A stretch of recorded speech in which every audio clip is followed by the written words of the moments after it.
I could see Vishy Sir, Magnus playing inside the glass box, and thinking to myself that like I actually want to be in there, Uh-huh. and and uh, and yeah, it happened like what 11 years later.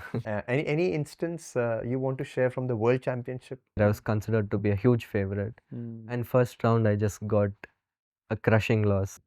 Then what is the path, the child should take, or maybe in your case you also got good guidance from parents, from mentors? That time, as I said, I was just obsessed with chess. I didn't really care about anything else.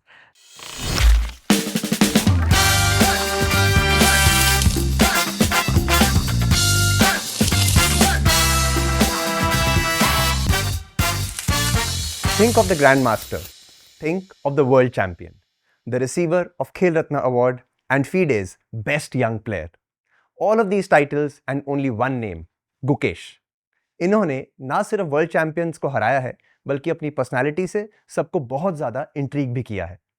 Let's see if we can get through him and his amazing quest on this episode.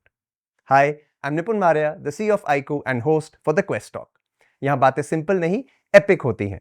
For today's episode, we have somebody जिन्होंने अपनी पूरी life अपने quest को दी है. And when he achieved success, not only he, but the whole country celebrated with him. Please welcome the brilliantly talented Gukesh. Hi Gukesh, welcome to the Quest Talk. Hi, it's nice to be here. Thank you. It's really our pleasure, our honor to have you with us. Khel Ratna awardee, world champion. Couldn't have asked for more. Thank you so much. What do you think when you started your quest? Did you ever envision becoming a world champion at 18? I think like the moment where I started, it was all about the love for the sport I had. I Right. just knew that all I wanted to do was play chess at that time. So, and then few events happened that like shaped these goals for me. And once the goals were set, it was all about achieving them and giving my best in everything that I'm doing towards it. So, yeah. Okay. Let's go back to your childhood. And I'm imagining a 4, 5, 6-year-old Gukesh. How was Gukesh of 5-year-old Gukesh like? I think at 5 years I was not, I did not start learning chess. At that time I was a good student at school, and very quiet on the outside, naughty at home. I think still the same. But yeah, I mean, I don't have too many recollections of that, to be very honest. But yeah, it was fun. I used to play a lot of sports. I used to have a lot of vacations with family and stuff like that. And yeah, around 6.5, 7, I got into chess. Okay. And how did that happen? Was it by accident? Somebody introduced you to it? It was not planned or anything. I mean, my parents wanted me to try out different sports. I think I also tried out like tennis, skating, stuff like that before I got into chess. But like basically how I got into chess is like watching my family members just play chess as a hobby at home, just like how we play carom or like any other simple board game. Indoor board games. Yeah, indoor board games. And I just used to sit and observe for a long time. That's what my mom has told me. And then they decided that it might make sense for me to like take some classes and see if They were playing I like chess it. also at home sometimes? Yeah, they were playing chess at home. That's how I like got interested or curious about it. And then there was a summer camp in my school, and my parents decided to enroll me in chess. And there is where like my obsession with chess kind of started. So my trainers there recognized that like I'm paying a lot of attention to the classes and like I'm showing a lot of interest. So yeah, that's how it gradually started. Okay. And any memory you have of your childhood and when people said, no, leave the chess, at least for some time, you're totally obsessed with it. Have Yeah. some food. Yeah, I mean, so once I got into classes in school, I used to like my teacher would give me like would give all the students like a book to finish before the next class, and like whoever finishes it first or like does the best out of all the exercises, like will get a small trophy like a chocolate or like or a pen. And and soon like I was getting all the pens and all the chocolates, so it was like, I mean, my teacher, my first teacher in the school, he was the one who kind of suggested to my parents that I should, you know, start taking it a bit more seriously. Maybe I should play tournaments to see how I like it. Okay. And to be very honest, my parents did not really know chess like can be taken as a career or anything like that. Okay. So from there it started, and one of the best memories I have was like of the World Championship in 2013, which happened between Vishy Sir and Magnus Carlsen in Chennai. It was like half an hour away from home. So that was exactly when I was starting to learn chess. And it was such a great opportunity that I could go there and actually watch the biggest match happen. Correct. Very close to my home. And I remember I still can clearly picture the moment where I went in the room in the audience. I could see Vishy Sir Magnus playing inside the glass box, and thinking to myself that like I actually want to be in there. And and uh, and yeah, it happened like what 11 years later. Okay. So, still continuing with your childhood, what was it in chess that really intrigued you so much? There are many people who pick up chess more as a Yeah. hobby, and you could have been on that side as well, right? Just like a hobby. Yeah. But what in chess really stuck with you and still sticks with you? I think from that moment, like till today, the deep down the thing that most amazes me about chess is like the unlimited number of like possibilities and beauty that there is in chess. I mean, when I was 7 years old, I was learning something new every day, and still it's the same for me. And like, for example, even for uh, like a player like Viswanathan Anand sir, who has been playing chess for like close to 50 years maybe. I'm not 50, but like close to. He still like has that curiosity in him, and he's learning like he's looking to learn something new every day, and chess always offers that no that freedom to explore, like continuously explore. So that is something that I find really beautiful about chess, even though like it's at the end of the day it's a limited number of possibilities on 64 square board. It's still like humans can't master it. Okay, sure. We also have some pictures of your childhood Yeah. and I think your journey till now. Let's have a look at some of the pictures. Sure.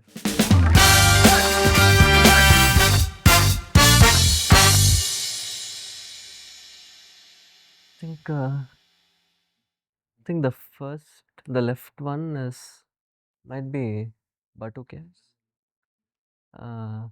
Yeah, I Chennai played. Super Kings is what I see. Yeah. Yeah, I think I remember. Did you Yeah, go I to mean, Chepok to watch the match ever? I've never watched a cricket match live, Uh-huh. although I wish to. But I've always been a Dhoni fan, so I guess that's the reason for the T-shirt. But this was during I think one of my first abroad tournaments in Okay. Malaysia. Uh, Yeah, when I went to the Batu Caves, I think. okay. The second one, I think it is in South Africa 2015, my first world championship, like age category world championship. So yeah. Okay, nice. And this was in 2017. Yeah, 2017. It was in Thailand when I scored my first Grandmaster norm. And I think I was the youngest to score a Grandmaster norm at that time. So yeah. So at this age, when you were being called a prodigy, a phenomena, did it ever reach you firstly? If it did, then how did you respond? How did your parents respond to it? How did your relatives respond to it? Yeah, I think around this time when I was close to becoming a grandmaster, like I could see that people like don't see me as a normal person, something like that. But to be honest, I've never been active on social medias. Right. I've never been too much exposed to like the outside world basically. Um, so I think most of the things my parents or my trainers didn't let it get to me unless Correct. absolutely necessary. Correct. So in that sense, like But I had media, my you know, yeah, media interviews or media interactions, true, or relatives or friends saying, "Oh, you are special." yeah, yeah, like I think it was a bit weird at the start, but I think the people who are closest to me made sure that I don't feel the heaviness of it. Like they always treated me as like just the same person, like be it my parents or the people like that I spend most time with. And also my parents, both of my parents have been very particular that like no matter what you achieve, like it doesn't matter if you're not the same person. So especially my mom, I think she made sure that from a very young age I kind of realized that. So Nice, nice. this was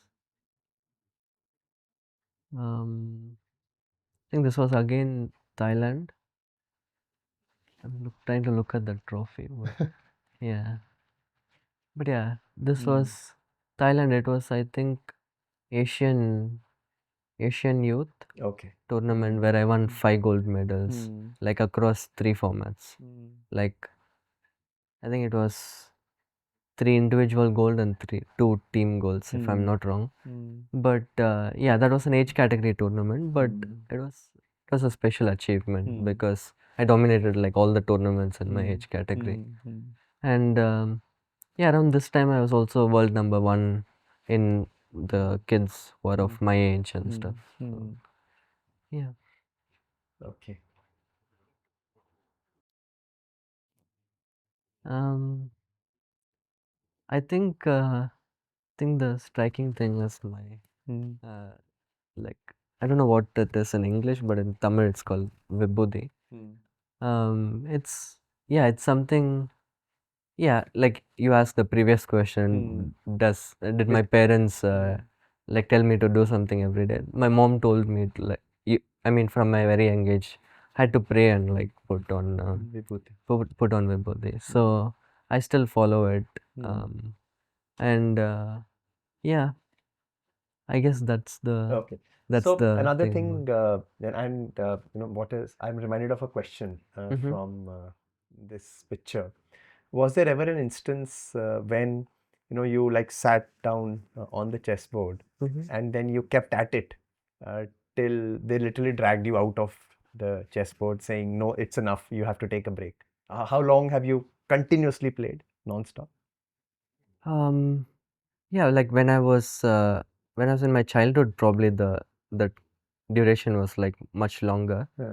How much was it? Uh, Tell me an instance. yeah, I remember one instance like in my first academy where I went to my trainer's house around like 10 a.m. in the morning, and then I returned home around like 11 p.m. at night, and we were just playing, training 10 the a.m. to whole. 11 p.m. Yeah, Okay.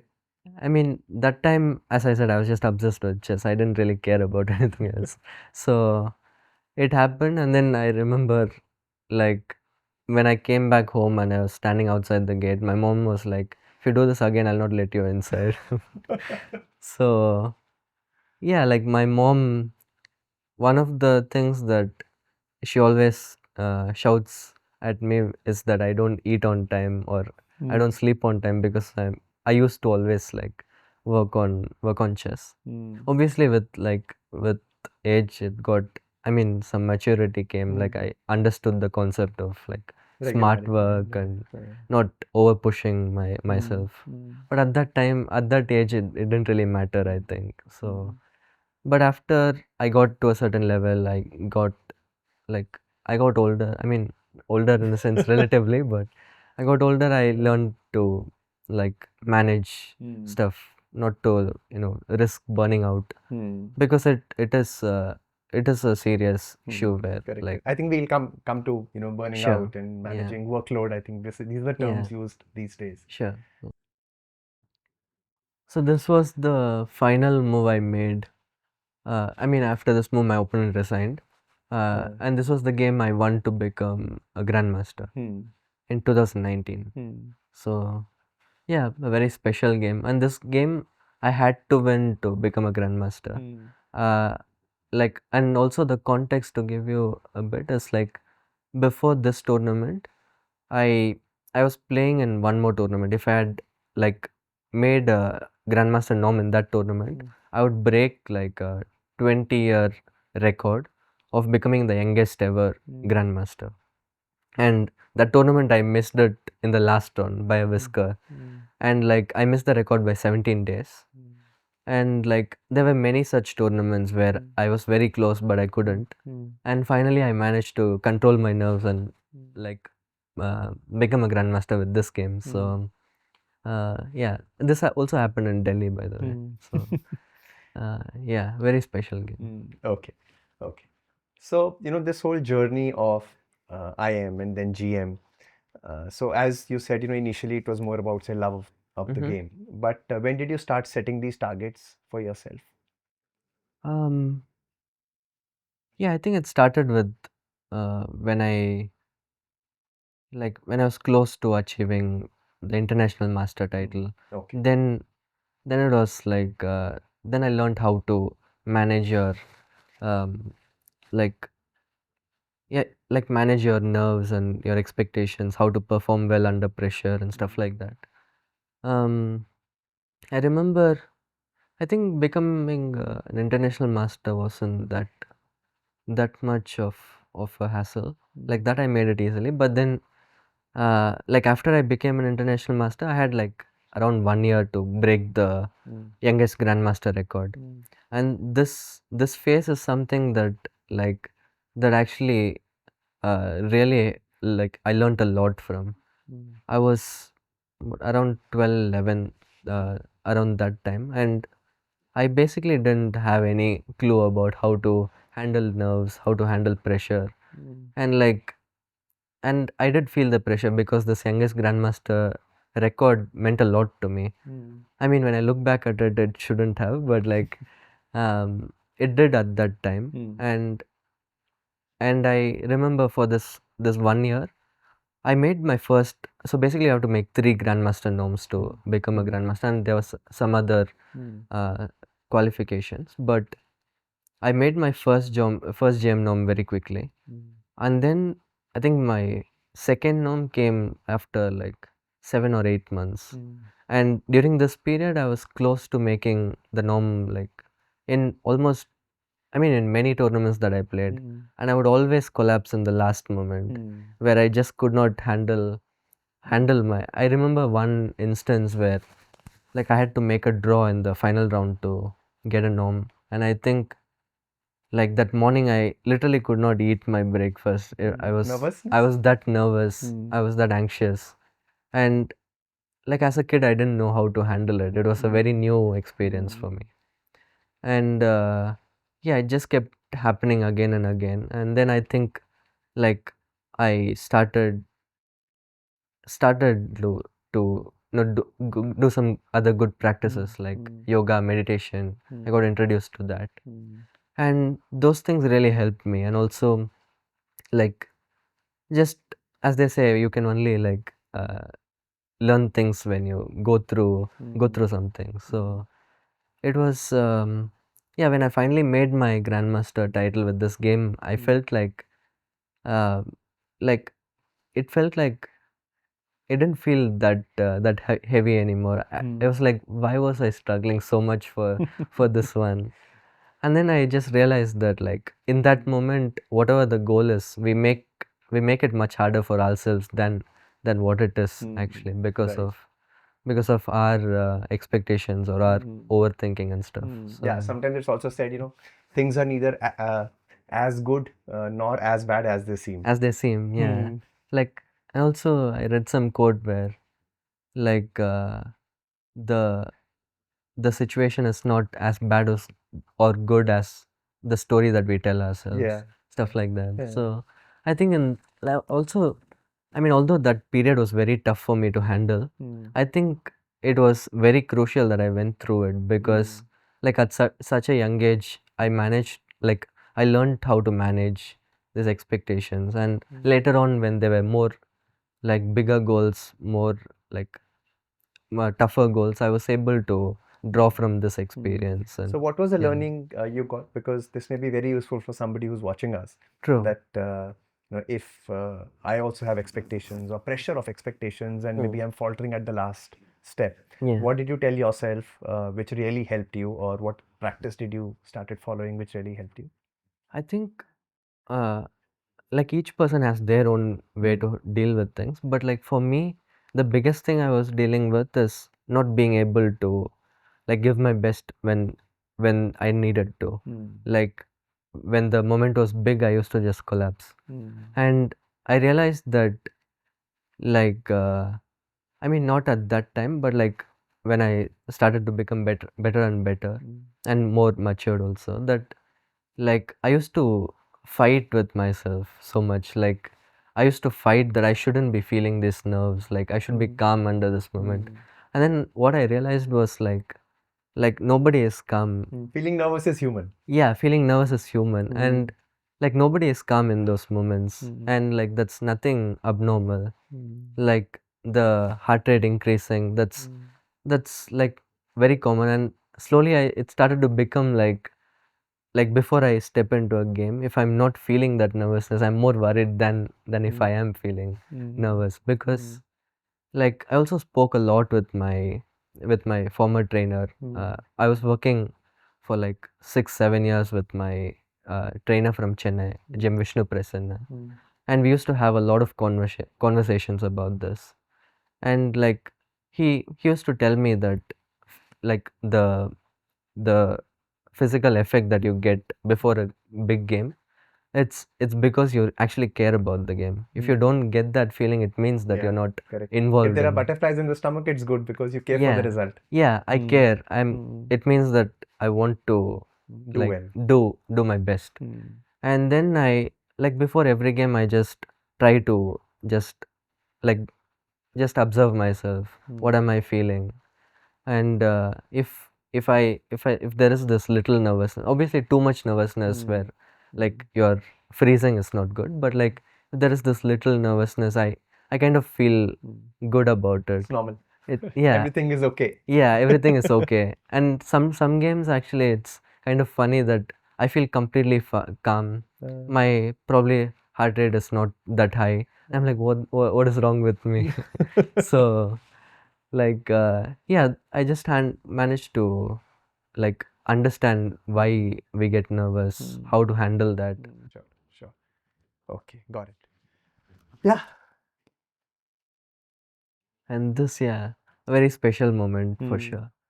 This was after the world championship, and yeah, we were super pleased to get the me and my family, my friends, we were super pleased to get the Khel Ratna award, and it meant a lot, like to know, to know that after Viswanathan Anand sir, I was the second Indian chess player, second chess player to get the Khel Ratna award, um, and also as a chess player, it was something very special because like it puts chess along with the main sports. Correct. Uh, like some of But the chess main for India has unwind always been sports. one of the main sports, I feel. I think. True. I mean, like recently there has been a like huge boom, but chess was always there. It started with Vishy Sir, Correct, of course, correct. but yeah, to to again get to the Khel Ratna stage is something Right. special. How did you get to know about this? Um, I think my dad manages like everything, so I don't exactly know, but I think we got a call from the Okay. government office or something like that, and Yeah, we were super thrilled. And the funny thing about, like, there's a backstory to this event, because like this was one day before I had to play a super tournament in Netherlands. So like we were like thinking how to make this work, because we really wanted to be for the ceremony, but also we wanted to play that tournament. So we somehow luckily managed to find a flight connection, and like I received the award, and within a couple of hours I left for the airport in Delhi, and I think I reached in Netherlands like around 10 a.m. and the round was at 1 p.m.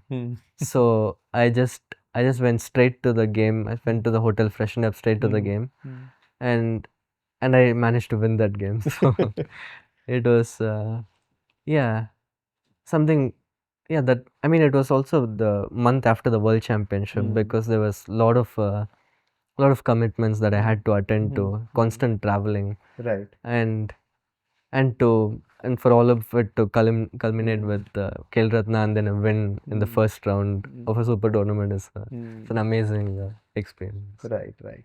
In fact, your World Championship winning moment also, I personally, I think I've watched it so many times, and it felt so great as an Indian, Thank you. and I think you made us all so proud Thank of not just the game, of course, game is there, but I think also the way you handled yourself Mhm. at such a crucial moment, and I think all the respect that you paid to the game, to your opponent, I think it's really credit worthy. Thank you. Any instance you want to share from the World Championship, that how did you prepare, or when you went into it, how were you thinking? Mhm. When did it actually dawn that yes, this may actually become a reality? Yeah, there were like uh, many interesting moments from the World Championship. I think that like the whole journey, I mean, basically the last year, the whole year, starting with the candidates, which is the Yes. qualification tournament for World Championship. That was in April. So the first 3-4 months was dedicated to preparing for the candidates. After I won the after I won the candidates, the World Championship was in November. So the next 6-7 months was dedicated to the match. So the whole year it was like the whole World Championship journey. And I think starting from the candidates, it was an amazing experience, because I made it to the candidates at the very last minute. Yeah, yeah. Like I was almost on the verge of not making it, but like with days to left, I qualified to the candidates. And then I went there and played one of the best tournaments that I have played. I won. I won in a field which had so many of the best players in the world, and yeah, the whole World Championship preparation, it was uh, so intense and interesting, because like I mean, we had a team of like 5 or 6 members. I mean, I was the player, and like there were 5 helpers, one main trainer, and like we used to have these camps in Warsaw, my trainer Gajewski's place. We would be there for weeks. Like it'll be a closed room with like fully computers all over the place, Okay. chessboard and pieces lying around, and we would just sit there for whole day for weeks, and it was such an interesting experience, and to all like and all that led to the World Championship, where I was considered to be a huge favorite. And first round, I just got a crushing loss, which was like, uh, which was just scary, to be honest, because like, I mean, I knew that I was the favorite. I was in the best form of my life. I just played an Olympiad, which is like by like I think in history one of the best performances, and my opponent was not in such a great form. And like sometimes this happens when like when you're in such a great run of form, you sometimes tend to lose guard. Like you tend to think you're doing everything right, and you don't manage to see what you're Missing out on. missing out on. And also the opposite, like when you're going on a when the results are not great, we tend to think that everything, like we are doing something really wrong, but it might just be the moment. You might be doing everything right. So like in this sense, I think I was a bit overconfident when I went to the match. Okay. And The first match, you mean? Yeah, the first World Championship game. And yeah, I played a horrible game and I lost that game. And then I kind of like woke up from the dream. And yeah, it was like an emotional roller coaster, to be honest. I remember after the first game loss, I was like I was coming back from the game to the hotel, and Vishy Sir was also there in the same hotel. So luckily we went in the same lift. Okay. And so to give a context, like uh, I think in 2010, Vishy Sir played a match against a Bulgarian player where he had also lost the first game. Okay. Vishy Sir had lost the first game, and in those times the World Championship matches were 12 games. But this time I had like the matches were 14 games long. So all that Vishy Sir said in that lift ride was like, I had 11 games to come back. You have 13. Okay. And that was a very special moment because like I mean I see my idol in front of me like Who cheering also me up, lost the first match. who also lost the first game, and like cheering me up after the loss. But still, like I just went to the room and like I was just numb for a while because it was such a huge blow. And I was just scared, and I had to play the next game in like less than 24 hours. So I had to recover quick. And yeah, in those moments, like it was like I mean I can't thank my trainer enough, Gajewski, for being there. Like not only he like helps with my chess, but like he understands mental part. yeah, the mental part also. So yeah, I stabilized a bit, and then I hit back. I leveled the scores, and I think uh, yeah, and then after that there was a long streak of draws, which was emotionally draining for me because um like after I got the first win, I felt like okay, I have the momentum, I have to hit back, and I was like very close to winning 2 games in that streak, and I made draws, and like with 4 games to go, the scores were still tied.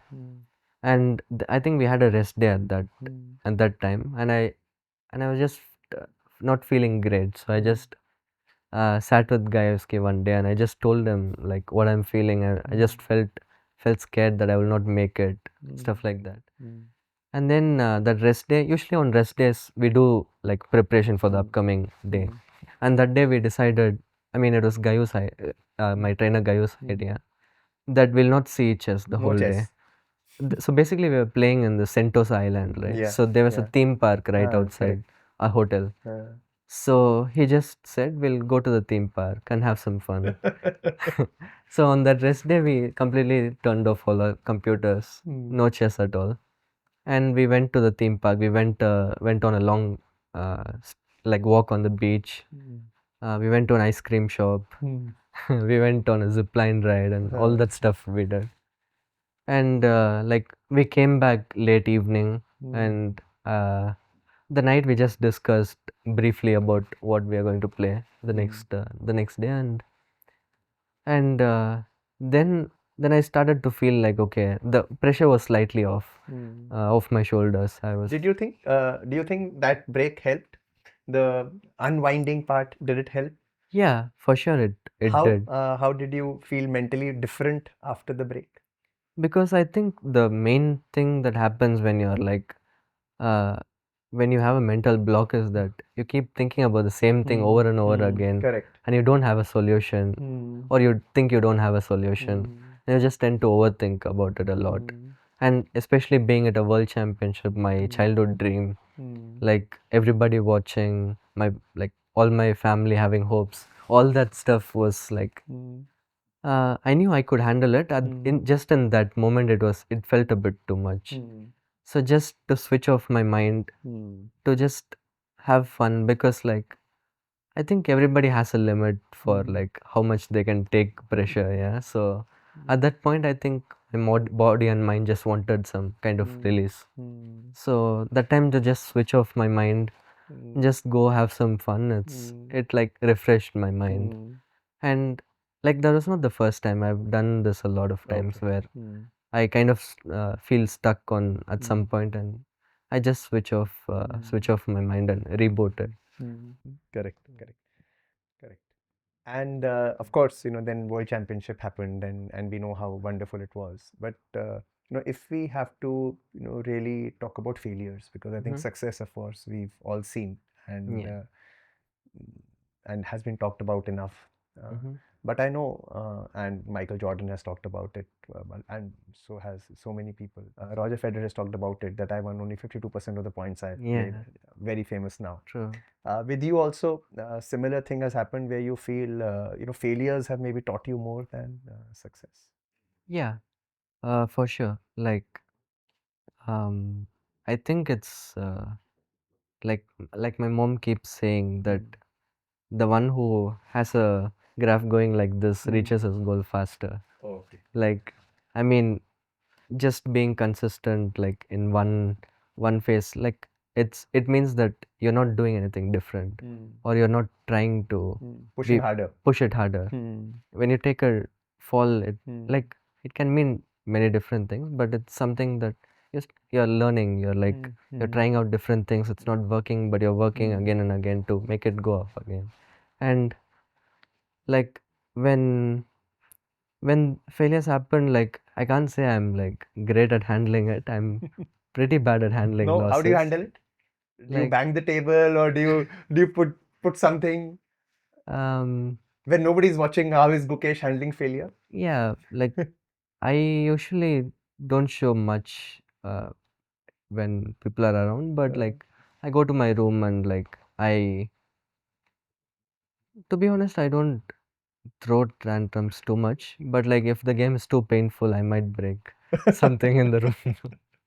But yeah, sometimes I've found it easier to let go when I just like when I'm just alone to just scream it out. Yeah, Or like yeah. or just to Somebody cry it you out. have to vent it out at some. Yeah. Usually I do that too. Like I mean I don't do it to anyone. Sometimes like I talk to my mom and stuff if it's like too painful of a game. But sometimes I found just like crying it out helps. Like I mean, it always feels weird to cry, but like after crying, No, I I feel think, much yeah, better. yeah, So, like, yeah, I think venting out our emotions is like quite important, because when you keep it inside, you're not functioning fully. Yeah. Correct. So, Correct. and I think the most important part about losing or like failures is that you realize that it's part of the process. And like I mean, for me, the biggest challenge is to handle is to not overthink it, to not regret it too much, because I tend to do that.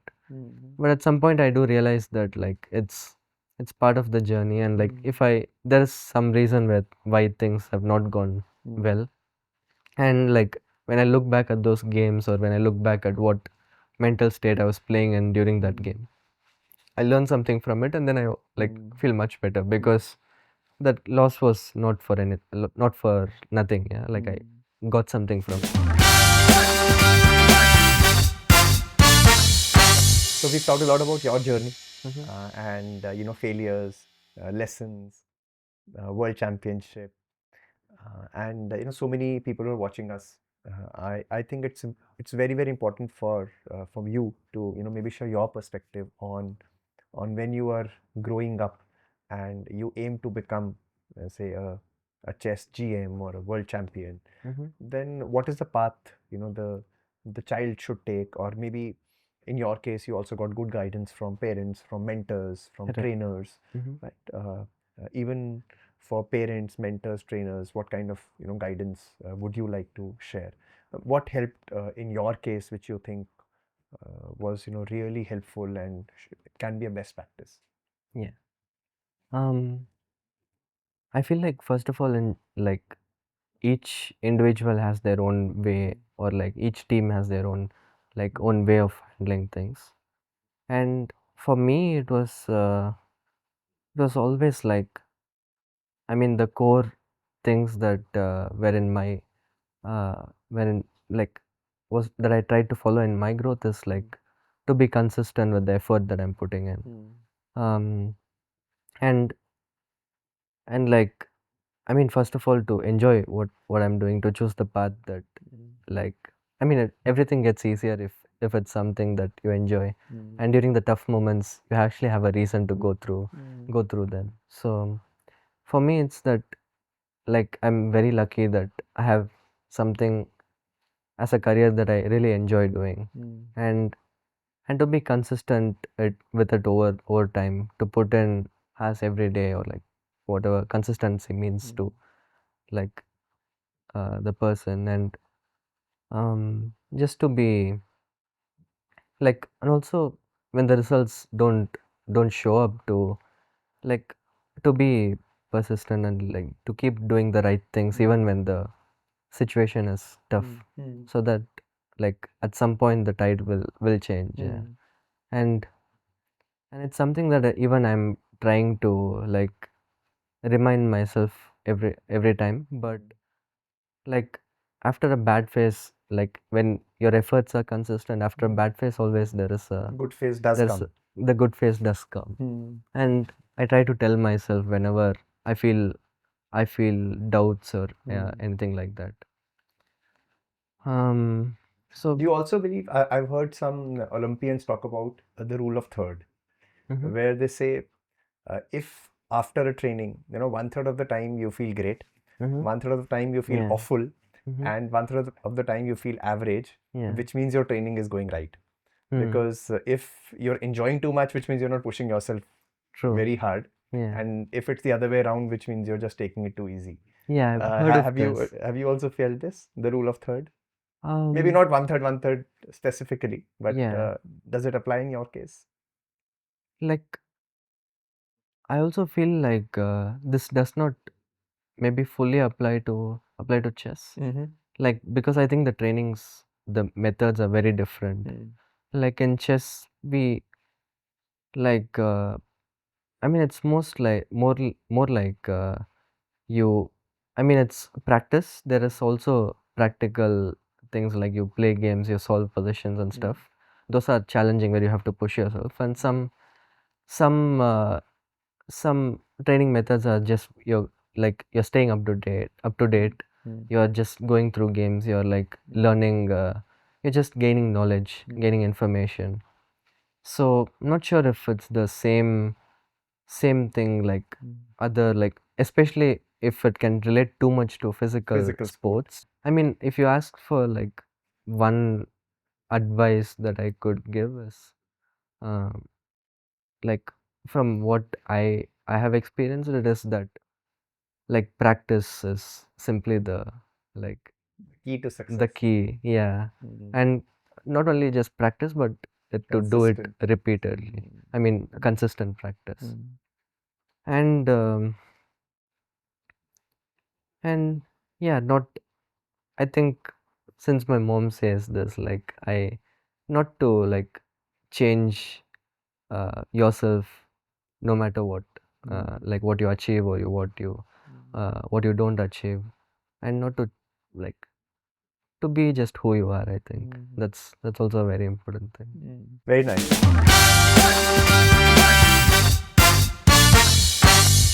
We also have some questions from the community. The iQOO community, they have sent a few questions I would like to ask on their behalf.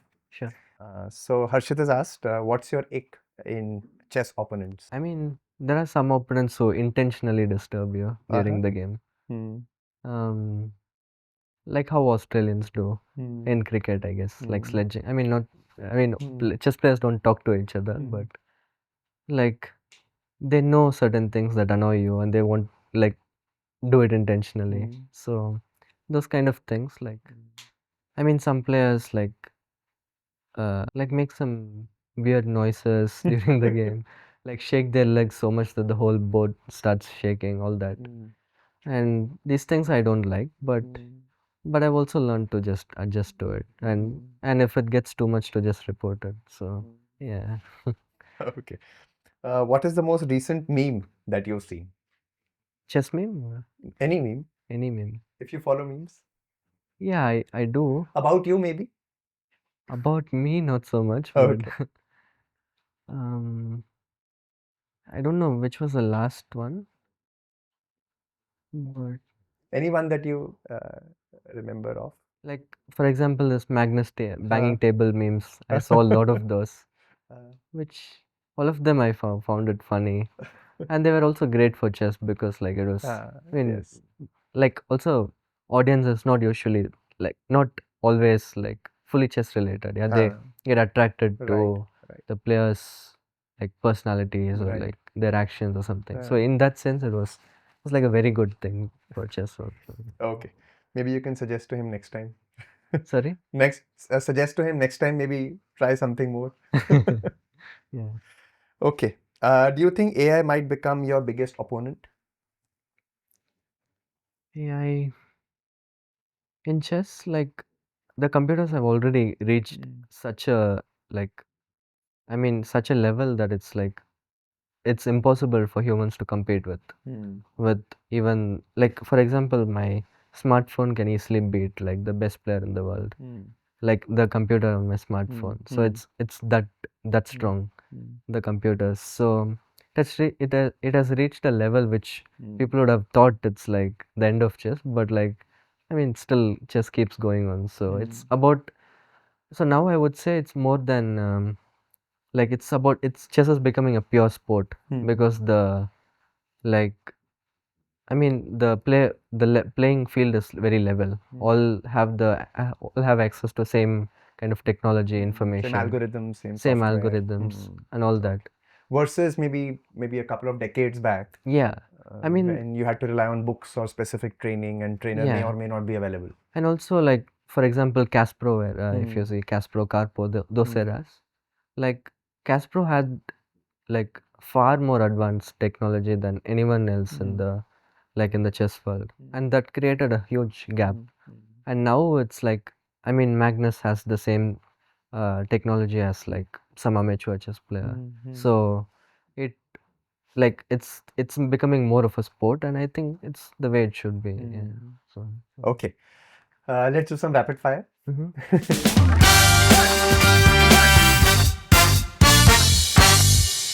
First piece of chess you fell in love with. Probably king. Okay. Uh, pre-game superstition or ritual? Um, Close my eyes and breathe. Okay. Breathe. Yeah. Breathe. Yeah. Okay. If not chess, what sport would you compete in? Some racket sport. We should play together. At least I can beat you there.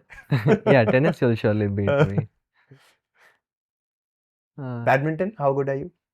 Not that good. I used to play a lot. I recently played, but like not so good. Yeah. Okay. Favorite city you've loved to travel to till now?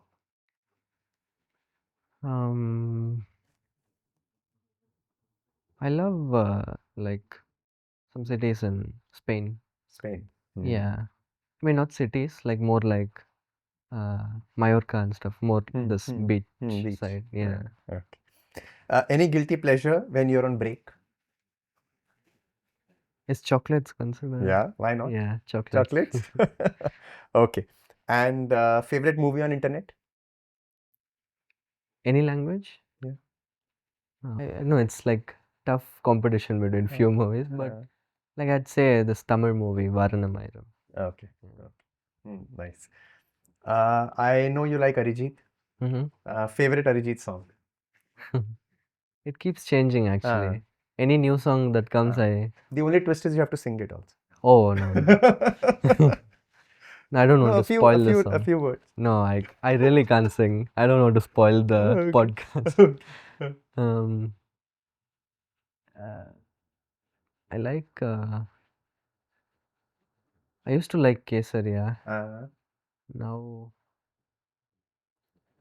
this new song, what was that? Yeah, I don't remember. We'll take Kesari. Yeah, Kesaria. Yeah. Okay. Uh, Delulu is short form of. Delulu. Uh, No idea. yeah, I guessed. Short form of delusion. Delusion. Yeah. Oh, okay. Queen was originally called. In chess, yeah? Oh, no idea. Wazir. Oh, yeah, Wazir. Yeah. Oh, yeah. When I started learning, it was Wazir. Really? Yeah. Oh, okay. That's Oh, how my father taught me. Probably like, I mean, there is this backstory for the queen. Like, initially it was Chaturanga when, like, it was invented in India. I mean, I don't know if it's the story, but at least what I heard, like, the rules were slightly different. Like, the rook, no, the bishop could only move like 2 squares apart, Okay. and the queen was not that strong. Like, the Okay. queen could only move 1 square. Okay. And the story goes like when it went to Persia, and then slowly it moved to Spain, like in the region Valencia. In those times it was ruled by a queen in Valencia, and the queen like felt like the queen should be more powerful. powerful, So she okay. made it the most powerful, like Nice, in the whole interesting. game. So, yeah. You can't win a chess match against computer. Can or can't? Yeah, true. Can't. No. Okay. You can have 3 queens at the same time on a chessboard. Very easy Yeah. for you, no? True or false? I mean, depends on the opponent. Like theoretically, I think 9 queens are possible. Theoretically 9. Yeah, because like one All queen, the all the pawns if you 8 this promote. side. Yeah. But theoretically, then both can also have, no? You mean both Yeah. sides? Both convert all. Yeah, then So that's 18. 18. Yeah. Yeah. Wow. Yeah, actually, not possible to promote all the pawns. Or is it? Because like you have to capture one pawn. Because Before you reach. no, it's not like. Actually, it's an interesting question. I don't know.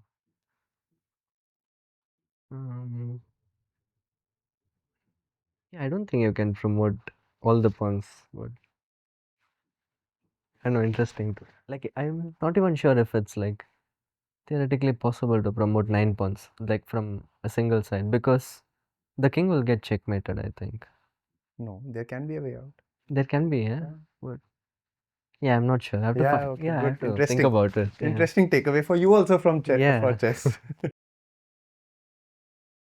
Gukesh, lots of talking is happening, but you are in front of me. I can't miss the opportunity of playing with you, and I think it would be a day well spent if I can do a check. Okay, let's try. Sure. Let's do I think if I do a check, I win. Yeah. Check should be enough, right, to win? Yeah. Makes sense. Okay, let's do it. Okay, let's start. Yes. The attack has started, huh?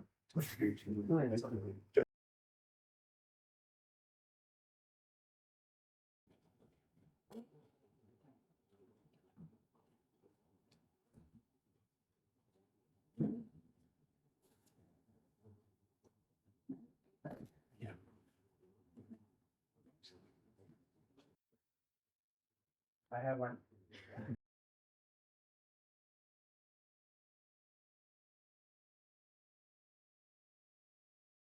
What should I play? You tell me.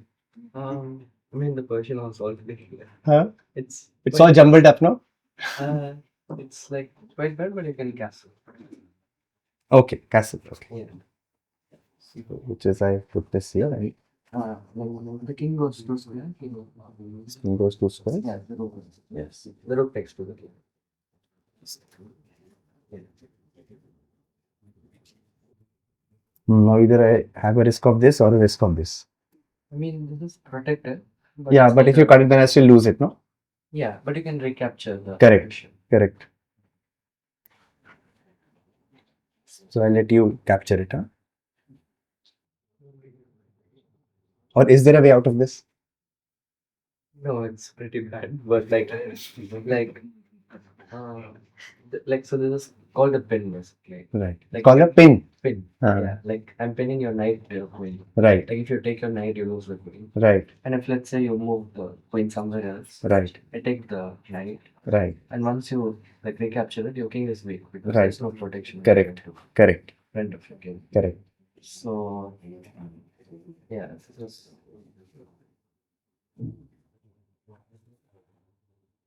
Second.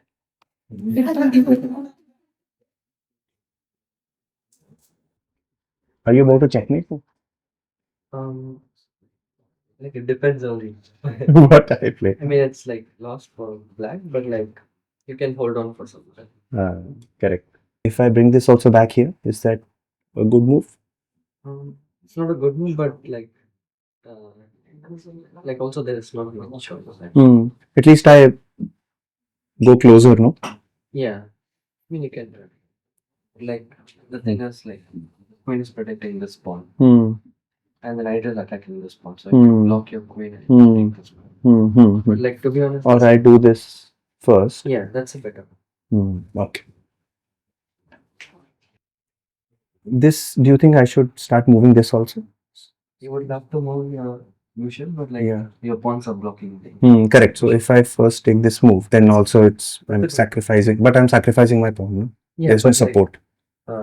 Or I do first do this, and then the next move I can do this. yeah, but in general, like piece activity is more important than pawns.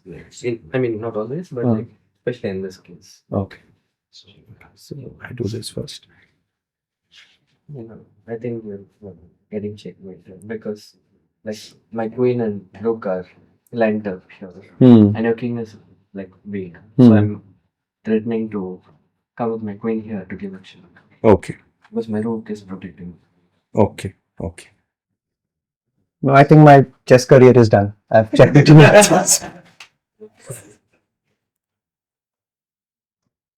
Can I give a pass also in chess? Is it allowed? No, Not allowed. like I don't want to play anything. no, that's Fine. Thank you so much, Gukesh. yeah. Thank you. It was really a pleasure Yeah, same here. to interact with you. As I said at the beginning, I think it was more our pleasure and our honor No, to have you same with here. us today. Thank you. We just still have a couple of rituals to do. One is we have this slate here, which is a clean slate for you to write whatever you quest for. And we would like to know what is your quest and what do you quest for. Sorry if there's a spelling mistake. Okay. Unlimited, what is it? Curiosity and Thirst thirst for for knowledge. knowledge. Very nice. Unlimited curiosity and thirst for knowledge. Yeah. I think that's what's made you the world champion also, right? Curiosity and yeah, thirst it's for something knowledge. that I strive for to always be curious and learn. Yeah. Okay. Thank you. And one more thing, we have a small gift for you as well. Something we would certainly like to give you. Your quest has inspired millions. Oh, So, thank you so much. Thank you. It's really cool actually.